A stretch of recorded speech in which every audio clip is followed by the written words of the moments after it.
Hey there, Strange and Unexplained with Daisy Egan listeners. This is Patrick from the Obsessed Network. I wanted to let you know that if you're loving this podcast, you might want to check out some of the other true crime shows we make.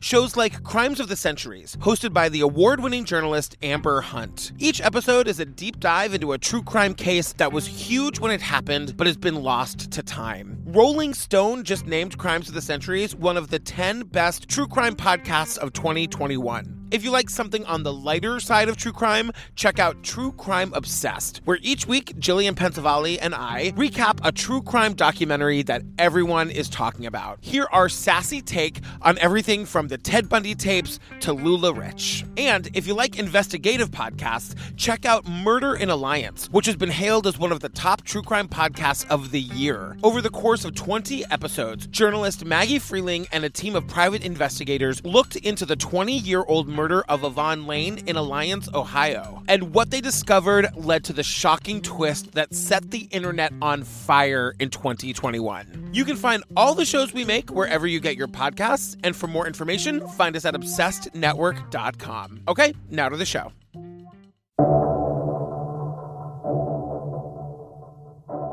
How could 100 people vanish off the face of the earth without leaving a single trace? Were they attacked? Did they intentionally disappear? Did they not want to be found? Did a zombie virus get them? And why did no one really go looking for them until centuries later? Today, we'll learn about the fine line between being intrepid and being just plain stupid. We're about to go on a 400-year-old journey to try to figure out how a group of people could be someplace halfway around the world and then just disappear, leaving behind only a single cryptic clue. I'm your host, Daisy Egan, and this is Strange and Unexplained. Each week, I pick apart an event or phenomenon with my own brand of saltiness and usually end up hiding under the covers.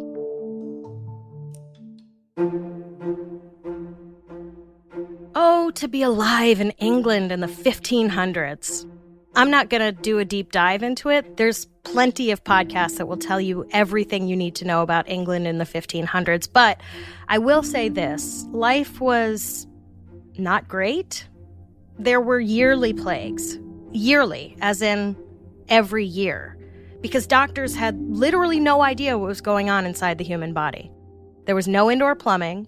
There was a literal profession for people who emptied chamber pots and cleaned out shit pits. I think they were called gong farmers. I'm not kidding. There were only a handful of acceptable jobs to have at the time, including one called a skinner, which is probably exactly what you think it is. You think your customer service job sucks? For amusement, people played a version of football that was basically lethal. And like in the moment lethal. No helmets, full contact over the stone streets. Like, I accidentally curb stomped Billy trying to get the ball. Lethal. A really hot tour guide I had in the Highlands of Scotland once told me that parents would have their sons' teeth intentionally pulled out because they were likely going to be knocked out playing this insane game anyway. In retrospect, I think he may have been making that up. Another 1500s pastime was getting together in a field and burning effigies. Fun. Theater wasn't even a thing yet, really. The first actual theater wasn't built until 1576, and people were like, I don't get it. Shakespeare wasn't even a thing until 1585, when people were presumably like, well, it's either this or burn another effigy of that Protestant down the street. Wow, my English accent is spot on.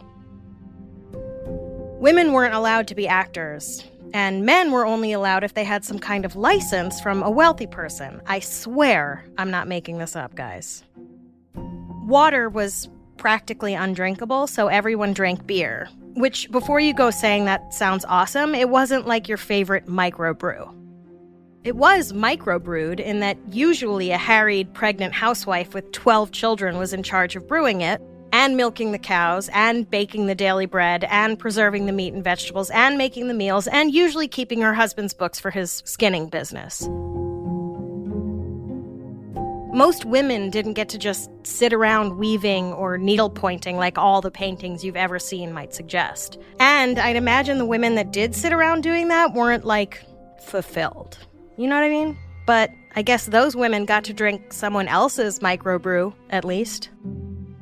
In the 1500s, if you broke one of the many insane laws, like not going to church on Sunday, or eating eggs on Friday, or having a vagina while acting, you didn't just go to jail. You were put in the stocks or the pillory. You know, that thing where they lock your head and wrists between planks of wood and subject you to public humiliation and any petty or horrendous torture your fellow man comes up with while passing you in the town square. Or you were drawn and quartered, and then your severed limbs were put on display in the aforementioned town square. Or you were burned at the stake. It seems women, in particular, were most often burned at the stake.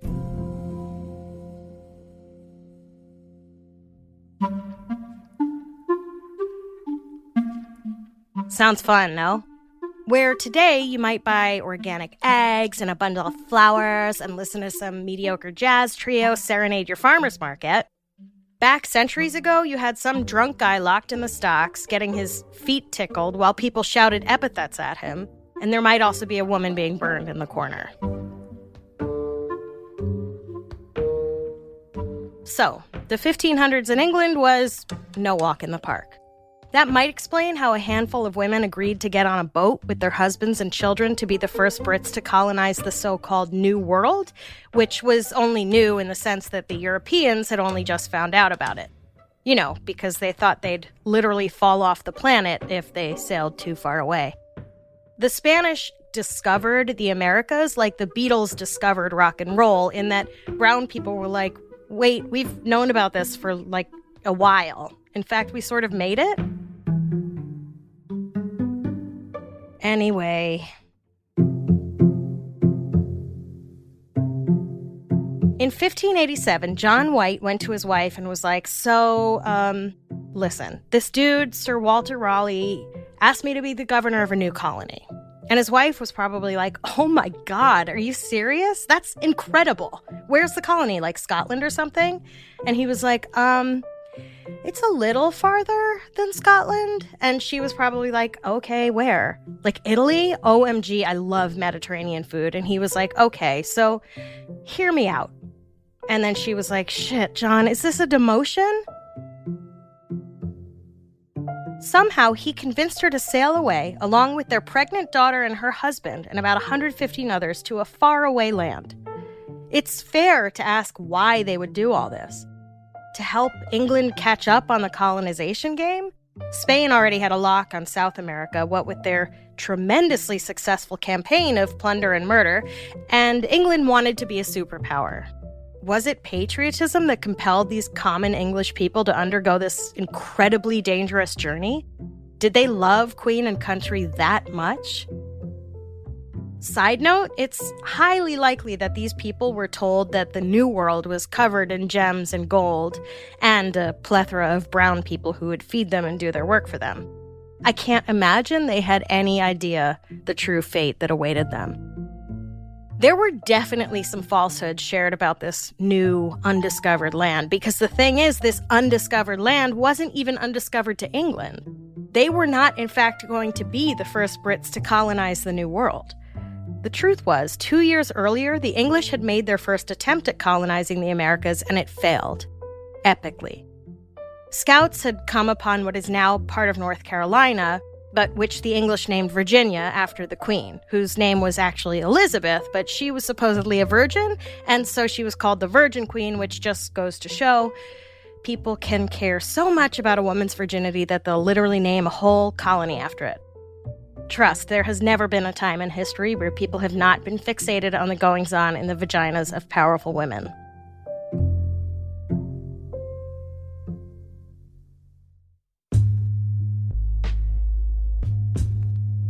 Again, I'm not going to deep dive into what all happened during this venture, but it's worth looking into because the English were awful to the native people. Awful. Almost immediately upon arriving, they lost most of their food and supplies in a storm and went off in search of their neighbors. Basically, they demanded to be fed, murdered a local chief when they weren't fed, and were then completely abandoned by the resident tribes, left to fend for themselves, which they were obviously unable to do. Most of the colonizers in this trip died. A handful of the surviving people were left at Roanoke to defend the area, while the remaining 100 or so of the original 600 went back to England to be like, we don't know how to feed ourselves, we need more shit.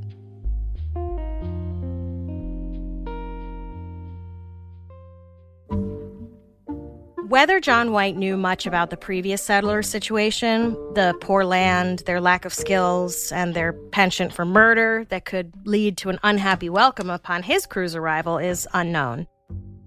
John White might have lied, or someone lied to him about the fate of the people who went before, but whatever he told his wife, they decided to go for it. She must have looked around at her tiny house. Maybe she saw the severed limbs of vagrants hanging in the town square. The local gong farmer was busy cleaning out a nearby shit pit. She glanced down at the notice for a festive effigy burning that coming Sabbath, and she was like, whatever it is, it cannot be worse than this. And so, in April of 1587, John White and 117 other Englanders boarded a ship and headed to the Americas to start a new life. The journey took 3 months. Remember how I described the 1500s in England? Now imagine what life would be like on a boat at that time. This wasn't a luxury yacht.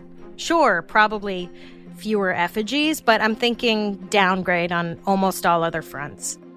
I'm sure whatever these poor people had to sleep on was something like a wool mat. And don't forget, John White's daughter Eleanor was nearly 6 months pregnant when she boarded that boat. I'm going to go ahead and assume she didn't have prenatal vitamins. You know what I mean? She was probably still drinking beer. Dear God. So, when the 118 intrepid Englanders landed in Roanoke, they did not find the outcropping of houses and the metal shop the previous colonists had built. Nor did they find the handful of colonists left behind to defend the area. The buildings and the people were all gone. All they found was one sun-bleached skeleton.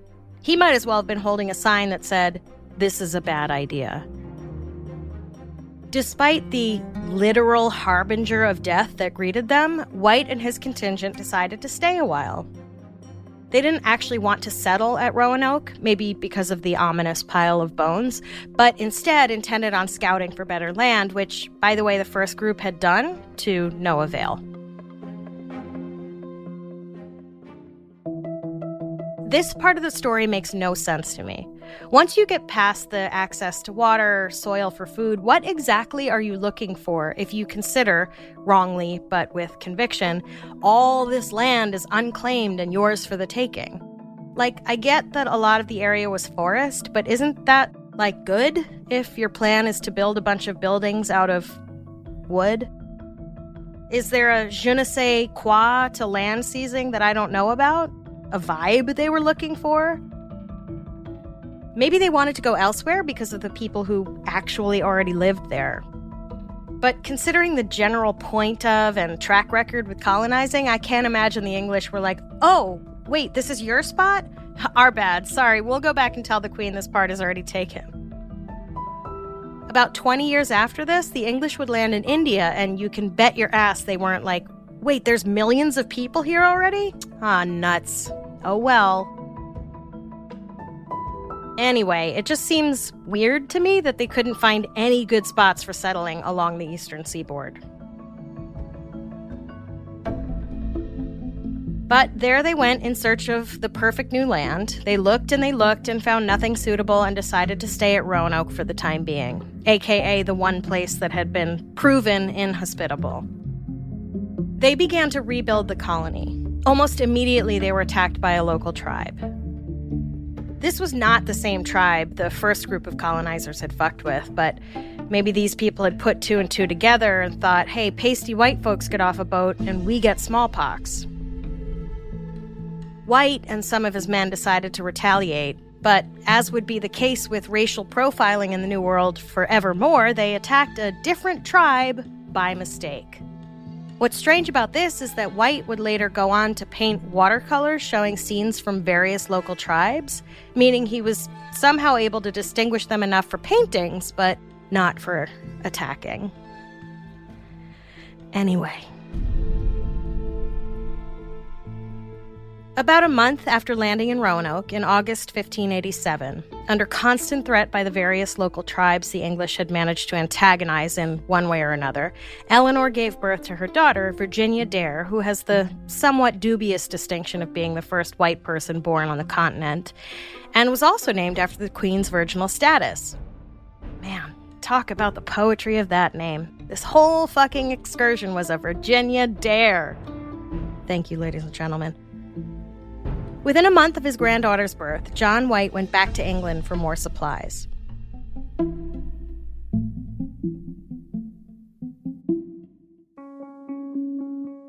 Guys, I think it's fair to say that the story thus far is full of strange, some would say very poor decisions on the part of John White, like getting on a boat to sail halfway around the world with no true sense of what was on the other side, like having your daughter do that while 6 months pregnant, to not be freaked by the fact that the colony you expected to find is totally gone with only one set of bones to indicate someone was ever even there, to decide that's still a good place to lay down your roots. But then, leaving your entire family right after getting there to go get more stuff? Like, why didn't they plan better? Bring more shit with you to begin with. Maybe, like, pack a backhoe or a wagon or something useful. Instead, White just dumps 100 people off and is like, hang tight, I'm gonna run out for a pack of cigarettes. A few months into the grand John White-led adventure, John White hops back on his boat, waves goodbye to his family and all these other people he's convinced to come to Roanoke, and sets sail for the homeland. There were complications upon his return, namely a war with Spain, and the fact that White's main investor, Sir Walter Raleigh, was like, meh, I've lost interest in the Americas, I'm going to Ireland instead. Thus, getting back became a much bigger challenge than anticipated. Dear listener, John White didn't get back with the supplies the colony needed, like really, really needed, until, wait for it, 3 years later. If White was expecting a hero's welcome, he was in for a shock. But also, if White was expecting a hero's welcome after he abandoned 100 people, including his family, including his newborn granddaughter, on a land they were having trouble farming, that was being constantly attacked, and was essentially a textbook shit show of a situation, if White thought he'd have a grand return, he was a fucking idiot. Then again, he is potentially a guy who heard about a community almost entirely abandoned due to lack of supplies, ability to grow food, and murderous rampages against and by the local tribes, and said, sign me up.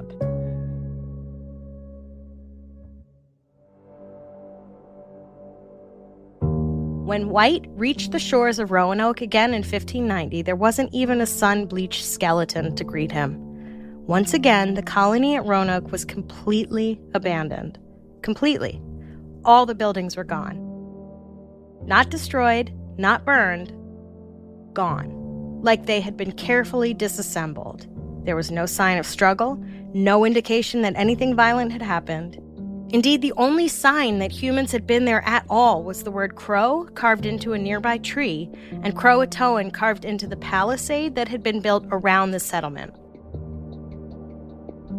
White's colonists had agreed before they left that they would leave these clues in event that something happened to the colony and they were forced to abandon it. So White took this to mean the colonists had gone to Croatoan Island, about 50 miles south of Roanoke, home to the Croatoan tribe. Professor Mark Horton, who studied this case, describes the Croatoan as a, quote, friendly tribe. Now, I'm no anthropologist, but I would be willing to bet that most tribes were friendly. I'm friendly too until someone hands me a blanket covered in smallpox. Then I get a touch peeved. Maybe what he meant was that the Croatoan tribe was the one local tribe that white people hadn't yet killed members of, either inadvertently or advertently, and thus might take pity on their sad, starving faces. White tried to go looking for his people, but once again, bad luck in the form of a storm forced him back to England. When I first read that, I was like, why couldn't he just wait out the storm and go back when it was over? Turns out the people actually sailing the boat, because of course John White couldn't sail by himself, were like, bro, there's no one here and we're not going on some wild goose chase to find them. We're going home. And John White had no choice but to comply because he was an upper-class Englishman with no real knowledge of anything involving actual labor. Just the kind of guy you'd want to tap to build a new community on land with difficult soil and unhappy neighbors. As far as anyone knows, he never came back. He sort of faded from history. Either he spent the rest of his life drinking himself silly to forget that he would never know the fate of his wife, child, and grandchild that he abandoned in a completely unknown to him part of the world, or he was like, fuck it, and quickly got remarried and pretended like nothing happened. People were pretty used to everyone around them dying all the time back then anyway, so no judgment about that part. Plenty of judgment about going on the journey and then leaving his family there, but I'll give a pass on the guy surviving his pain however he did. More importantly, what happened to White's wife, Eleanor, the baby, and the 100 or so other people left at Roanoke? Even if they had been, I don't know, abducted by aliens, what about their entire settlement? Where the fuck did all of it go? This question has been asked in one circle or another for 400 years, but oddly, no one seemed worried enough at the time to actually go look for them. White sailors wouldn't even wait out the few hours of a storm in order to look for them. Only 7 years later, the English would come back and successfully begin taking over the land in America with Jamestown, Virginia. One would think someone might have been like, let's go see if we can find our friends. Now, to be fair, I Googled it, and from Jamestown to Roanoke Island is today about a 3-hour drive, so it would be a journey. It wouldn't be a 3 months on a boat surrounded by lots of other smelly people, hoping not to get sloshed by the shit pot on the next ocean swell journey, but it wouldn't be a walk in the park for the settlers to go looking for the Roanoke contingent. And considering how much we had antagonized the native people of that area, it wouldn't be a particularly safe walk in the park. But wouldn't you think that the mystery of where your countrymen disappeared to would be compelling enough to brave some danger? Where the hell did they go? So, various theories have been floated, of course, to answer the question behind the lost colony at Roanoke. In 1998, archaeologists studying weather patterns thought there may have been a drought that forced the colonists to flee Roanoke, which strikes me as strange on two fronts. A, droughts don't just appear out of nowhere. Like, it usually takes a while before a drought really forces people to be like, shit, we are seriously out of water. If a drought really drove them out, there would have been signs of said drought for years. Were they really that unfamiliar with agriculture? Did they not see drought-stricken land and go, we can't grow shit here? And B, did these archaeologists not think about, I don't know, excavating Roanoke Island to see if maybe there were, like, clues? Isn't that what archaeologists do? Also, if the colonists had to leave because of drought, you'd think they might have carved something other than crow into a tree. Like, maybe no water here, had to go. And finally, there were some other folks who were surviving just fine off the land and really only had problems when the white people showed up and started alternating between begging for food or killing them. So, it's a no-go on the drought theory for me. Some people theorize that the Spanish invaded from their settlement in Florida and attacked them, but again, there was no sign of struggle or violence. Maybe these conquistadors were so charming that they were like, hey, listen, we have this really great settlement down south a ways. It's humid as fuck and there's alligators all over the place, but you can get a really nice tan. Why don't we all calmly disassemble your buildings, pack up your stuff, and go? Okay. Then was Crow and Croatoan carved in the nearby landmarks a red herring? Maybe the Spanish were really just that good. Along those lines, there is a theory that the colonizers left Roanoke of their own volition, maybe tried integrating with other local tribes, and were then killed off by the Spanish. England was still a threat to Spain, after all. Others think it's possible they eventually tried sailing back for England and were lost at sea. This is certainly plausible. Maybe they were having so little luck growing food, and rather than deal with local tribes, they just headed home. I don't know if they had a spare boat that John White left behind, or if they would have had to build an entire boat from scratch. I guess if you want to get away badly enough, you'll figure out a way to build a boat. There must have been a spare boat. My favorite theory is that there was a zombie outbreak in Roanoke and that everyone ate each other.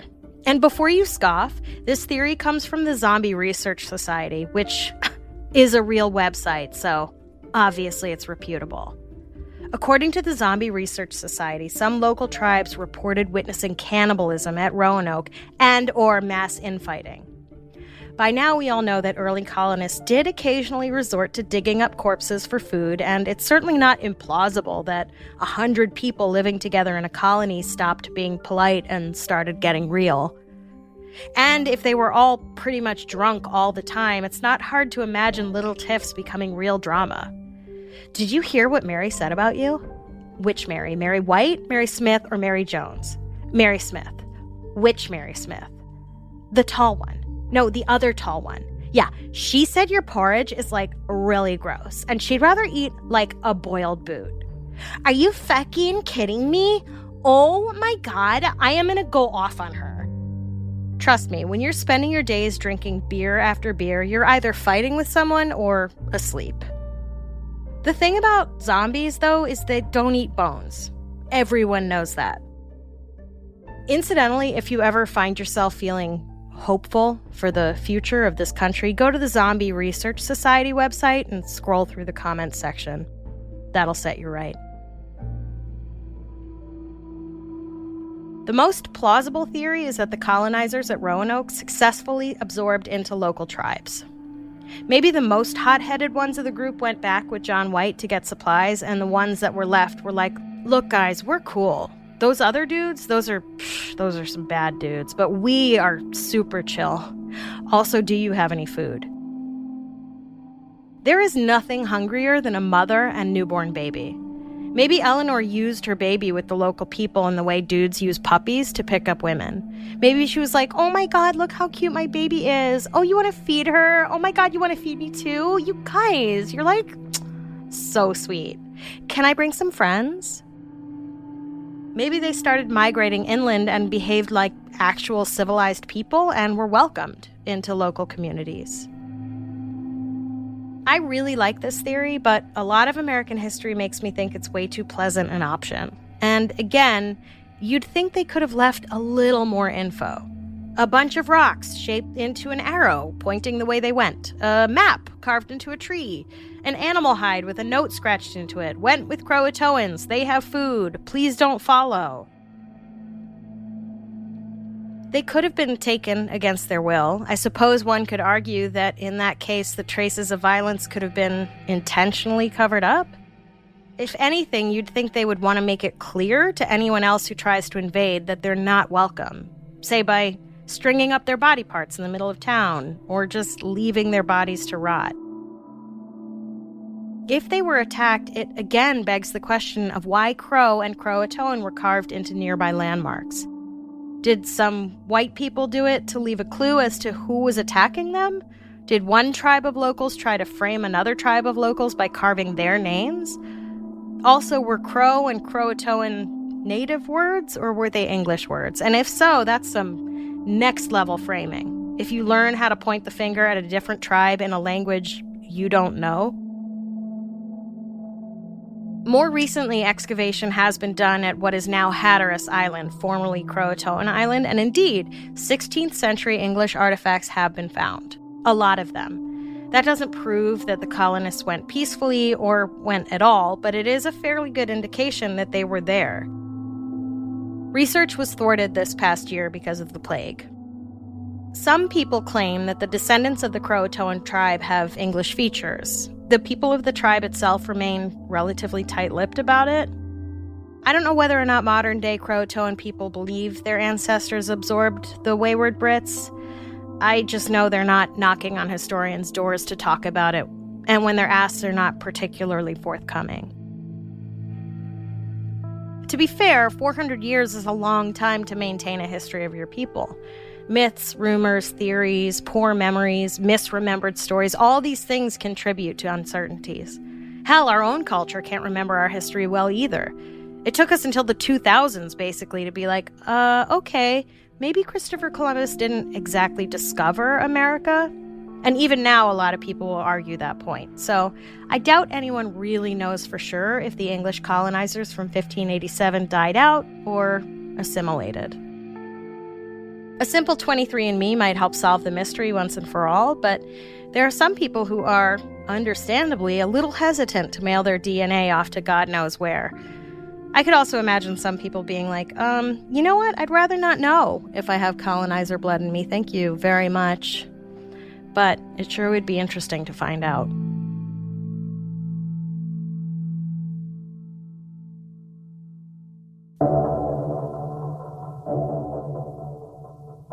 Either way, the chances are the lost colony at Roanoke won't be lost for too much longer. Some kind of definitive-ish answer is bound to be found among the 16th century English coins and various knickknacks excavated on Hatteras Island. When that happens, this story will no longer be filed under unexplained. But unless we can figure out what motivated people 400 years ago to make a series of very weird and ill-advised, dare one say stupid, decisions to occupy an unknown, faraway land with few supplies and fewer agricultural skills, the circumstances surrounding the lost colony at Roanoke will remain very, very strange.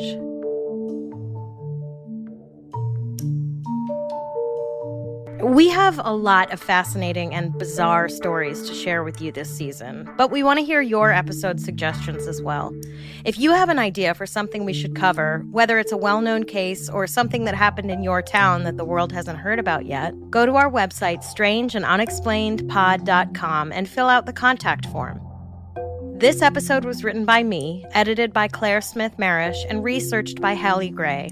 A complete list of our sources for each episode is available on our website. Our episodes are mixed and edited by Jennifer Swatek. If you like our show, help us out by rating and reviewing us on Apple Podcasts. Follow us on Instagram and Twitter. We are at SNUpod. And check out the Strange and Unexplained with Daisy Egan Facebook group to join in the conversation. Also, if you're enjoying our show, check out all of the Obsessed Network shows, including Crimes of the Century, a deep dive into historical crimes hosted by award-winning journalist Amber Hunt. Find Crimes of the Century wherever you get your podcasts.